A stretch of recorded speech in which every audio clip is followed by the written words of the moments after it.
కానీ మీరు ఎందుకు ఇది యాక్సెంట్ అనే అంటున్నారు? మీకు యాక్సెంట్ అని ఎందుకు అనిపిస్తుంది? అందరితో మీరు ఎందుకు డిఫర్ అవుతున్నారు?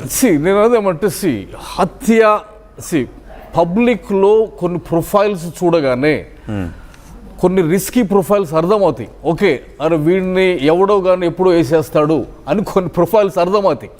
అంటే వాళ్ళు మాట్లాడే విధానాన్ని కానీ వాళ్ళ పబ్లిక్ వాళ్ళు ప్రజెంట్ చేసుకునే దాన్ని బట్టి కానీ కొన్ని అంటే వాళ్ళ సో కొన్ని ప్రొఫైల్స్ రిస్కీ ప్రొఫైల్స్ అర్థమవుతాయి. అది ఆ పర్సన్కి కూడా అర్థమవుతుంది. అరే నేను మాట్లాడుతుంది చాలా దుడుసుగా ఉంది కాబట్టి నాకేమన్నా హాని జరగవచ్చు అని ఆ పర్సన్కి ఫస్ట్ అర్థమవుతుంది. అర్థమైనప్పుడు ఫస్ట్ కామన్ సెన్స్ ఏంటంటే, మాకు క్రిస్టియన్ కమ్యూనిటీలో ఆల్రెడీ ఈ బౌన్సర్స్ కల్చర్ వచ్చింది ఆల్రెడీ. సో ప్రవీణ్ బౌన్సర్స్ ఎందుకు పెట్టుకోలేదు? సో చాలా కామన్ సెన్స్ నువ్వు కనెక్ట్ చేసుకుంటే వెళ్తే ప్రవీణ్ ప్రొఫైల్ ఎంత పెద్ద ప్రొఫైలు, ఆయన్ని హత్య చేయడానికి అంత అవసరం ఎవరికి ఉంది? Like is that risky profile? ఇప్పుడు సో అట్లా గమనించినప్పుడు కామన్ సెన్స్ చూసినప్పుడు ఓకే, సొసైటీలో easy public figure can like easy on that kind of risk జోన్లో ఉన్నాడా? ఇప్పుడు కొంతమంది ఆంధ్రాలో వైసీపీలో ఉన్నప్పుడు కొంతమంది నాయకులు మాట్లాడేవాళ్ళు, వాళ్ళ నోటి దురుసు చూస్తేనే అరే వీడిని ఎవడో వేసేస్తాడరా అని అర్థమవుతుంది. వార్తలు చూసేటప్పుడు కూడా అర్థమవుతుంది, ఎందుకంటే వాళ్ళ బిహేవియర్ని బట్టి. సో ఆ క్యాల్కులేషన్ వెళ్ళినప్పుడు ఈయనకు అంత ప్రొఫైల్ అంత రిస్క్ ఉందా? ఒకవేళ రిస్క్ ఉందా అని అనిపించింది కదా. Personally I thought it is not so. Personally when I saw day one and when I saw all these videos, అంత రిస్కీ ప్రొఫైలా ఇది? అంత రిస్కీ ప్రొఫైలా? ప్లస్ ఇతన్ని చంపటానికి ఎవరు ఉన్నారు అవతల, వాళ్ళ బెనిఫిట్స్ ఏంటి? Sugunakar is here, Karunakar Sugunakar is here. నేను ఫస్ట్ రోజు చూడగల నా వైఫ్తో చెప్పిన, అంటే వాళ్ళకి ప్రవీణ్ని చంపే అంత సీన్ వాళ్ళకి లేదు, ప్రవీణ్కి కూడా అంత సీన్ లేదు. అంటే they are not in that level. Questions అడిగారు, మీరు అనిల్ ఫ్రెండ్ కాదు, ఆయనకు లక్షణాలు లేవు, మీరు ఫ్రెండ్ కదా, మీరు చెప్పొచ్చు కదా బౌన్సర్లను పెట్టుకోమని. Let me explain that also. Praveen నేను పనిచేసిన ఆర్గనైజేషన్లో నేను ఒక 15 years ఎక్కడైతే పనిచేశానో సేమ్ ఆర్గనైజేషన్లో నాకు జూనియర్గా వచ్చాడు. Okay. So when I left that organization, నేను అక్కడ ఏం చేశానో అనే పనులన్నీ ప్రవీణ్కి తెలుసు కాబట్టి నాకు ఆ రిలేషన్ అన్న అని నన్ను సంబోధించేవాడు. నేను ఆఫీస్కి వెళ్ళేవాడిని, మాట్లాడేవాడిని. నా ట్రైనింగ్ ప్రోగ్రామ్స్ కోసం వాళ్ళ ఫెసిలిటీస్ నేను రెంట్ తీసుకున్నాను. ఇంకోటి ఏమంటే 2018లో let me really speak this, చాలా మంది క్రైస్తవ నాయకులు వీడు ఎంత డబ్బులు తీసుకున్నా, నాకు వచ్చిన కాల్స్ అన్ని బిహైండ్ ద సీన్ ఎన్ని పైసలు మారినాయి, శివశక్తులు ఎంత ఇచ్చారు అని చాలా కామెంట్స్ వస్తున్నాయి. ఇక్కడ ఇష్యూ ఏంటంటే I am sincerely not even for the community, I'm for the country. Let's be very clear. So 2018లో ఫస్ట్ టైం మహబూబ్ నగర్లో ఒక బైబుల్ తగలబెడుతున్నప్పుడు నేను బయటకు వచ్చిన. ఆ టైంలో ఈ మేధావులు ఎవరు లేరు హిందూ మతం మీద. తర్వాత యూట్యూబ్ ఛానల్స్ పెట్టుకొని మాట్లాడుతున్నటువంటి మేధావులు అప్పటి వరకు ఎవరు లేరు. ఫస్ట్ టైం నేను బయటకు వచ్చి 2018లో దాన్ని నేను ఖండించి నేను కార్పొరేట్ చర్చ్ పాస్టర్స్ అందరినీ నేను తిట్టినాను. అప్పుడు మహాసేన వాజ్ స్టార్టింగ్, ఆ టైంలో అప్పుడే మహాసేన స్టార్ట్ అవుతుంది. నేను కల్వర్ సతీష్ని మిగతా వాళ్ళందరినీ ఐ సెడ్ బైబుల్ పెడతా ఉంటే మీరు ఏం చేస్తున్నారు, బయటకు వచ్చి ఒక ప్రెస్ మీట్ కూడా పెట్టలేరా అని చెప్పి నేను ఒక వీడియోని రిలీజ్ చేసిన, చాలా వైరల్ అయింది. తర్వాత మహాసేన్ రాజేష్ వచ్చి హైదరాబాద్కి వచ్చి ప్రెస్ మీట్ పెట్టెళ్ళాడు, బైబుల్ తగలబెట్టడం తప్పు అని ఖండించాడు. దాన్ని నేను ఇంకా ముందుకు తీసుకెళ్ళి హరిహర కళాభవన్లో తెలుగు క్రిస్టియన్ ఇంటలెక్చువల్ సమ్మిట్ అని పెట్టినాను ఆయన. ఆ సమ్మిట్ పెట్టిన తర్వాత ప్రవీణ్ నాకు టచ్లో వచ్చాడు. ప్రవీణ్ అప్పటికే సాక్షి అని స్టార్ట్ చేసి చేస్తూ ఉన్నాడు, అపాలజెటిక్ ప్రోగ్రామ్స్లో ఉన్నాడు అన్నమాట. సో ప్రవీణ్తో నేను మాట్లాడాను. ప్రవీణ్ చాలా దుమారం అవుతుంది, చాలామంది దుమ్మెత్తి బైబుల్ని కించపరుస్తున్నారు. సో కమ్యూనిటీ తరఫున దీన్ని ఖండించే వాయిస్ లేదు. సో మనం ఒక ప్లాట్ఫామ్ పెడదాము, తెలుగు క్రిస్టియన్ ఇంటలెక్చువల్ అసోసియేషన్ పెడదాము, దానికి నువ్వు ప్రెసిడెంట్గా ఉండు అని నేను అడిగిన అనమాట. ఓకే. సో అక్కడ నుంచి my journey with him, Praveen తోటి లాస్ట్ 10 yearsలో ఆయన ఇంటలెక్చువల్గా ఎక్కడ చేసినా కానీ నాకు టచ్లో ఉండి ఆ రూట్లో పోతున్నా. సో హీఈస్ నాట్ మై చెడు. ఎంతమంది అంటే 78% దీన్ని నమ్మట్లేదు, దీన్ని డౌట్స్ అని అంటూ ఉన్నప్పుడు ఆ డౌట్స్ మీకు ఎక్కడ కలగట్లేదా? ఎంతమంది చెప్తున్న డౌట్స్ మీకు ఎక్కడ కలగట్లేదా?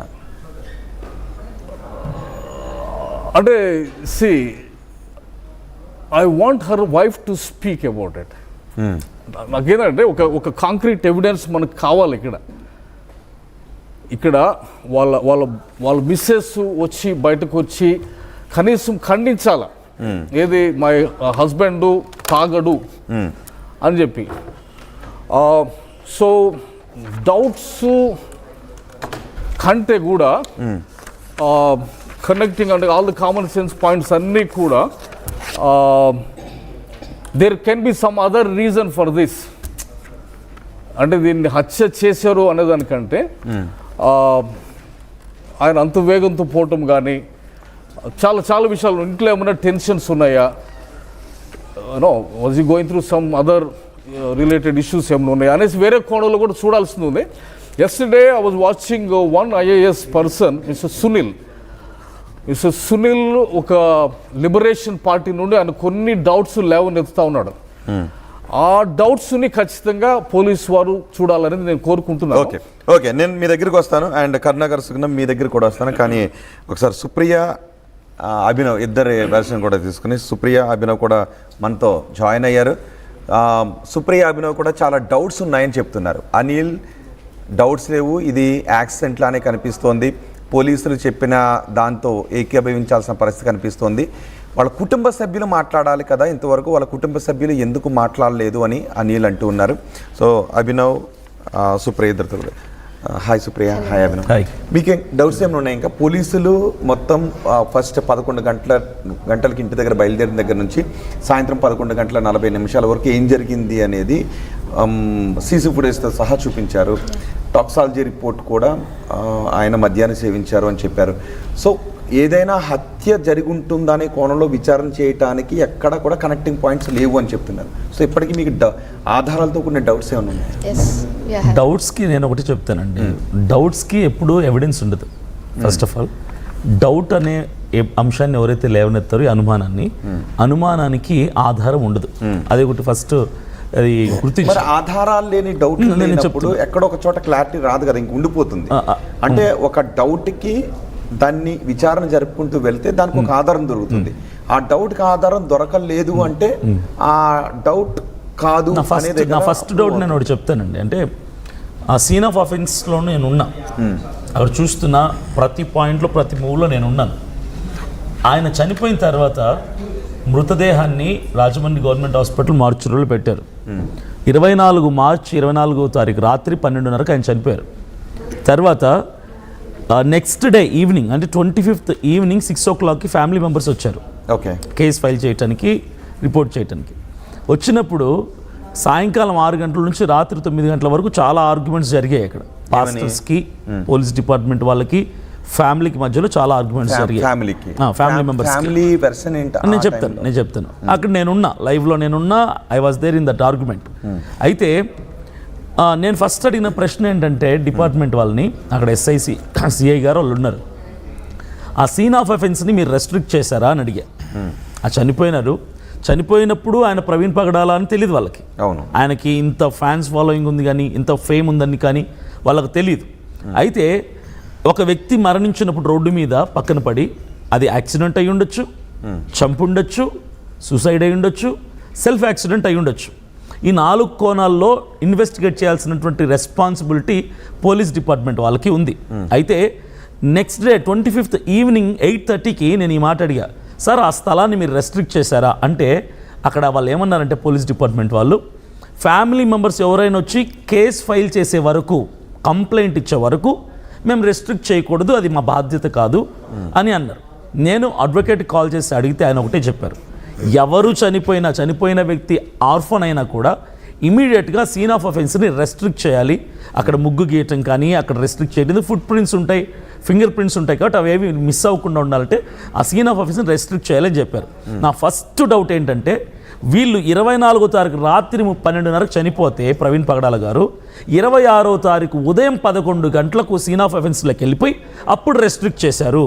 ఈ 35 గంటల పాటు చిన్నపిల్లలు, లేడీస్, జెంట్స్ వీడియోలు తీయటానికి, లైవ్ తీయటానికి, ఫోటోలు తీయటానికి ఎవరు పడితే 100 మంది వెళ్ళిపోయారు ఆ సీన్ ఆఫ్ అఫెన్స్లోకి. అంతా అయిపోయిన తర్వాత 26వ తారీఖు ఉదయం 11 గంటలకు వెళ్ళి, అంటే ఆల్మోస్ట్ 48 అవర్స్ తర్వాత వెళ్ళిపోయి అప్పుడు రెస్ట్రిక్ట్ చేయడం వల్ల వచ్చే ఉపయోగం ఏంటి? ఎందుకు రెస్ట్రిక్ట్ చేయలేదు? అక్కడ నేను సీన్లో ఉన్నాను కాబట్టి, ఇన్సిడెంట్లో నేను లైవ్లో ఉన్నాను కాబట్టి నేను చెప్తున్నాను. It's my first doubt. ఇక్కడ ఒక డౌట్, సీన్ ఆఫ్ అఫెన్స్ ని రిస్ట్రిక్ట్ చేయడం ద్వారా నేరం చేసిన వ్యక్తులకు సంబంధించిన సమాచారం తెలిసే అవకాశం ఉంటుందా?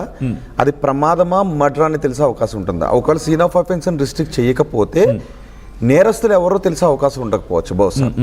కానీ అది హత్య, ప్రమాదమా అనేది సీన్ ఆఫ్ అఫెన్స్ ని రిస్ట్రిక్ట్ చేయడం ద్వారా తారుమారైపోయే అవకాశం ఉండదేమో చాలా మంది. ఉండదు, ఛాన్స్ లేదు. కానీ రిస్ట్రిక్ట్ చేయడం ద్వారా అక్కడికి ఎవరు వచ్చారు, కొత్త వాళ్ళు ఎవరైనా ఉన్నారా, అక్కడ వేరే వాళ్ళ వెంట్రుకలు ఉన్నాయి, వేరే వాళ్ళ ఆనవాళ్ళు ఉన్నాయి, ఫింగర్ ప్రింట్స్ ఉన్నాయి మాత్రమే తెలుస్తుంది. సో అది పోస్ట్ మార్టం రిపోర్ట్లోనో ఎఫ్ఎస్ఎల్ రిపోర్ట్లోనో ఇది హత్య అని తెలిస్తే దాన్ని రిస్ట్రిక్ట్ చేయకపోవడం కారణంగా హంతకులు తప్పించుకుంటున్నారు అనటానికి ఇది సపోర్ట్ అవుతుంది తప్ప ఇది హత్య, మర్డర్ అనటానికి సీన్ ఆఫ్ అఫెన్స్. నేను ఇది ఎందుకు ఈ డౌట్ రైజ్ ఎందుకు చేస్తున్నానంటే పాయింట్ డే 1 నుంచి మొదటి నుంచి కూడా పోలీసులు ఈ కేసులో చాలా నిర్లక్ష్యంగా ఉన్నారు. వాళ్ళు సీరియస్గా లేరు.